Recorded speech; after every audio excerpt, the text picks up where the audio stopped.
Hi, this is Walter Weesey with Yellowstone Country Fly Fishing. This is my Montana Guide Flies video for January 21st, 2025. And what I'm going to be doing today is a very basic sculpin pattern, and this, unlike a lot of my streamers, is one that I mostly fish on a heavy sink tip, kind of a conventional streamer method. Heavy sink tip because this pattern has no additional weight. That said, I will sometimes put either a bead or actually a cone head on my leader ahead of the fly here to provide some additional weight if I want it.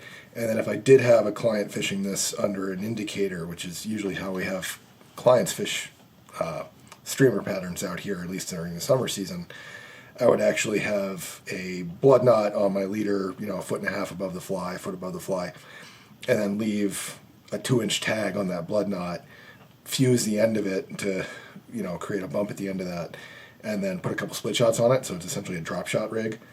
But big thing about this pattern is it's only got 4 materials. It's a rabbit strip, it's chenille, a little red flash, and then a EP fiber wire core dubbing brush. And so this is actually a pretty easy pattern to tie. And so you, even for beginners, or maybe not total beginners, but near beginners. So you can afford to lose a lot of them if you're not a beginner. Alright, so my hook in the vise there is a size 2 Gallops articulated streamer hook. And this is a Montana Fly Company hook with a ring eye.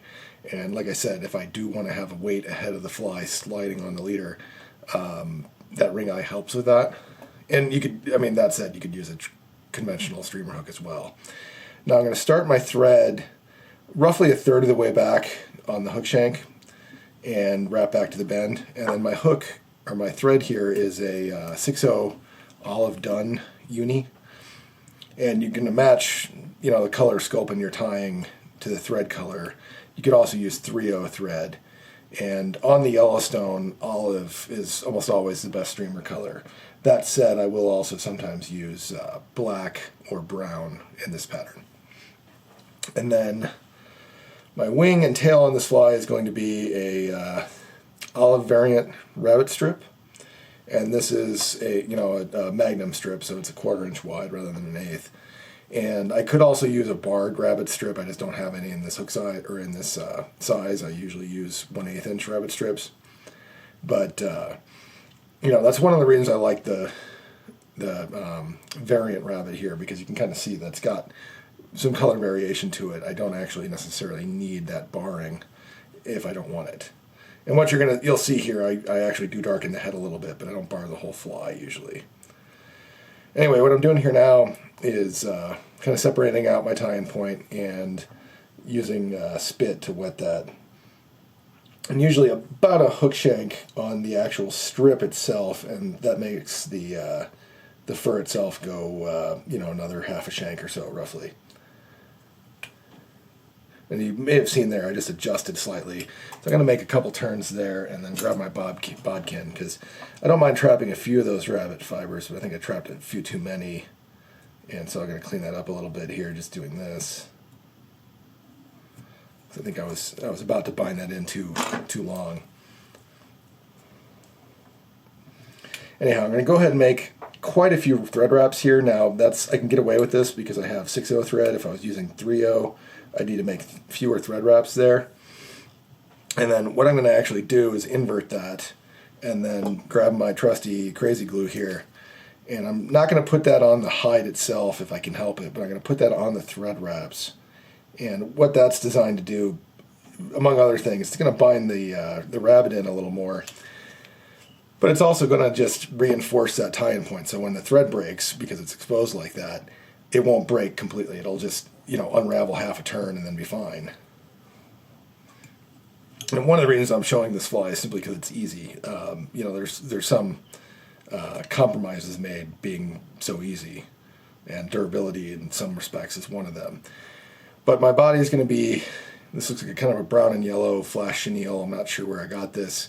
And just a lighter color of chenille overall, and with a little variegation to it, and a little bit of flash is always good. You always want to have your sculpins have a slightly paler belly with a little bit of flash to them. And obviously this should be, a base pattern, not, don't feel wedded to using this particular chenille, this particular wing, anything about it, because that's one of the benefits of a simple fly like this, is you can make changes as you need to. All right, so I wrap back up to the end of that body. I'm going to tie that off, and then I'm going to drop my bobbin cradle here just to keep that out of the way. And I always like to make a couple turns with the chenille before I actually start using my rotary function. And obviously you don't need a rotary vise to tie this. In fact, I may stop using the rotary function because that rabbit's getting in the way. There we go. And this is one fly where it's okay to wrap a little further forward with your body materials and you're tying in your wing, because I'm not using deer hair to create the head on this fly. I actually hate spinning deer hair like on a conventional muddle or minnow. And so if you wrap a little further forward with the body and then when you tie in the wing like I'm about to do, that actually creates a bit of taper for the head, and you'll see why that might be an advantage here when I get to the head. All right, so I'm going to pull that rabbit forward and do so pretty tightly. And then what I like to do with the forward tie-in point is actually to tie in a little too far, or tie in a little bit too much hair. You see how I'm kind of separating that hair out, but I'm doing it ahead of that tie-in point. And my reason for that is when you tie in right at the the division, which would be right here, if I had separated it out right here like that, you wind up actually getting a little bit of a thin spot there at the head, I think. And so I actually pull a little bit more of the material back, and then you can see how that's well ahead of the actual tie-in point, and then I tie it in there, and that creates a little bit of a trimmed off bit of fur for the next fly, but it creates a little bit thicker bump right here, which I think actually creates a little bit more movement. And that's really what is key with this fly. With the great big head on it, and then this long kind of relatively skinny tail, this thing actually moves really, really well. The pike and bass guys, the pike guys especially, really kind of know the drill here, where if you have a great big head on a fly, it functions kind of like a rock at midstream. Imagine looking at a rock that's sitting in the middle of a fast stream. That water is going to spread around the rock, and there's going to be a turbulent spot behind the rock.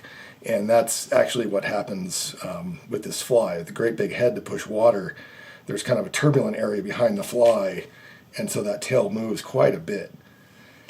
Anyhow, my next step here, I've cleaned up the head a little bit there already, but I've got some ripple ice fiber in red, and you can use whatever material you'll like. I like this slightly kinky stuff.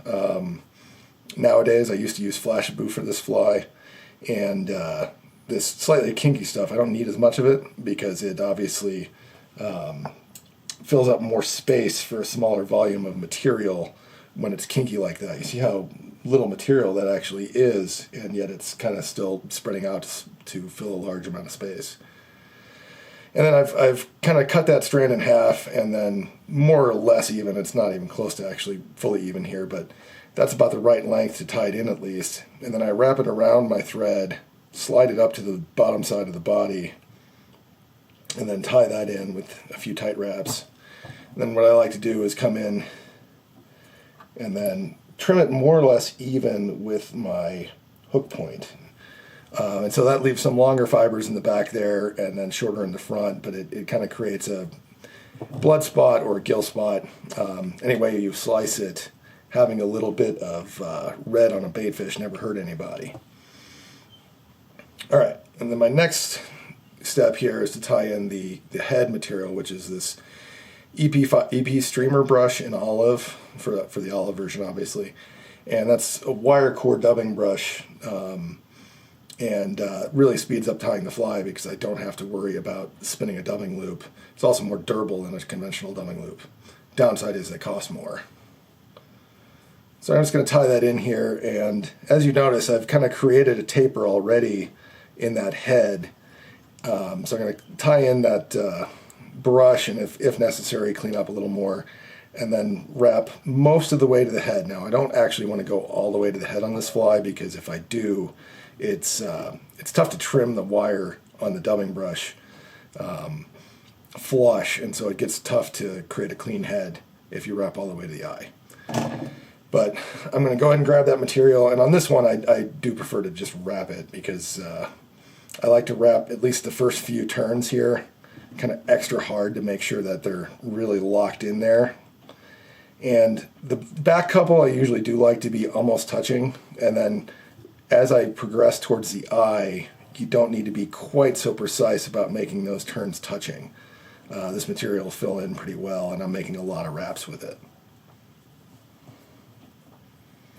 As you can see, I'm just kind of brushing that material back with every turn. You can kind of probably tell that brush is kind of a mess. It's an old brush that I've had in the bag forever. And, you know, I'm going to brush it out here once I tie it off to make that head look a lot better.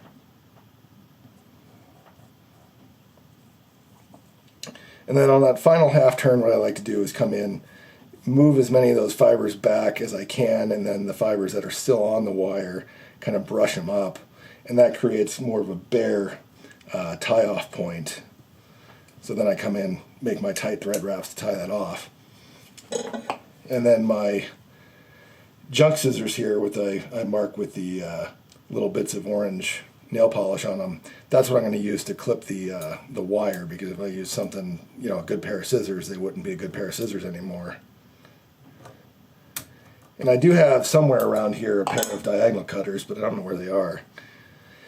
So I've got a little bit of a tag end left on that wire, so I'm going to go ahead and wrap over that, clean that up.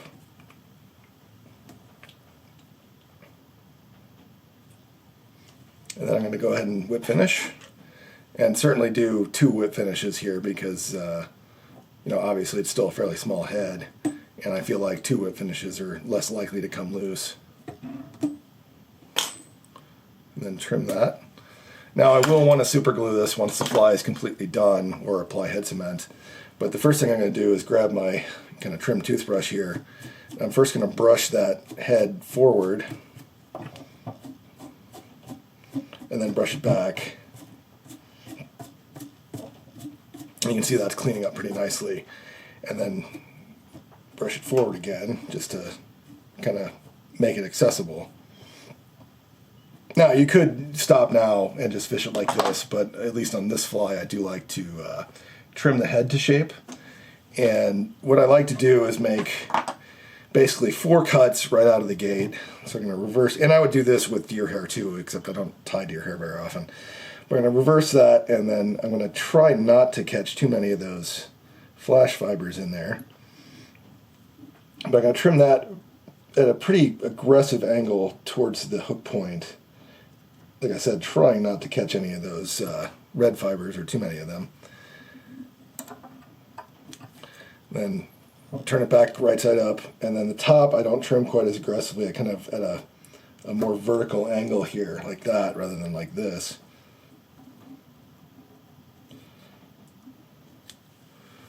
And then I'm going to do the same on the sides, and I like the sides to be even bigger because sculpins kind of have a flat profile. So I'm going to go about like that.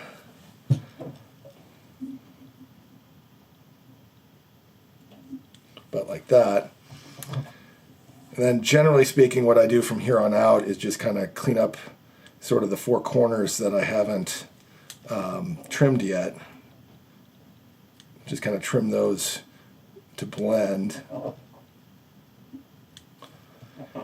And then that's looking pretty good. I don't get too aggressive about trimming this fly, because like I said, I do want that pretty big head to push some water, and those little flyers of that EP brush will create more movement in the fly. So that's pretty well done for the trimming. And then what I like to do here is, at the very least, I'm going to grab a brown Sharpie here, or black, and then I'm going to come in and just kind of color the dorsal side of that fly. I'll turn that towards the camera so you can see it. I'm not worrying too much about this. I don't want it to be monochrome, but I do kind of want to color in kind of the upper side of that fly, 75% of the way, just to make sure that the top side of the fly is darker, because obviously, you know, the baitfish are darker on the top sides. And then one thing I can do here is, while that's still wet, is actually grab my brush again and then kind of blend that if need be. And then on some of these, like on the demo fly, which I don't know where it went, like on the demo fly here, I'm going to show the rabbit strip close to the fly here was actually a lot paler in color for some reason. You know, it's a variant strip, and so it'll be variant colors. But it was a lot paler in color up towards the fly here, and so I colored into the fly. Now, if you look with the actual fly I tied, it's pretty linear in terms of the color. You know, you've got fairly dark all the way up the fly. So on that one, I'm not actually going to color stripes on it, but you certainly could. But anyway, you know, like I said, last step here, I'm going to put some super glue on it. But that's just an easy sculpin. I don't really have a name for it. I found that, you know, approximate pattern on YouTube or something 15 years ago. And I've been fishing that on the Yellowstone ever since. Mostly on my own. I don't guide with this fly all that often, because we tend to use floating lines and heavily weighted flies with clients under indicators, and this is much more suited to stripping or just dragging, you know, swinging, and clients just don't do that often. But it is a very effective fly. It moves really, really well, and like I said, if I wasn't sitting here talking, I can knock those out really quickly, because there's only 4 materials. But as always, thanks for watching, and if you have any questions about fly fishing in the Yellowstone area or want to book a trip, feel free to get in touch using the contact info in the description below. And if you find this fly useful, if you find my content helpful, I'd appreciate it if you'd throw $1 or $2 into my Buy Me a Coffee tip jar. Link for that's in the description too. I'll see you next week.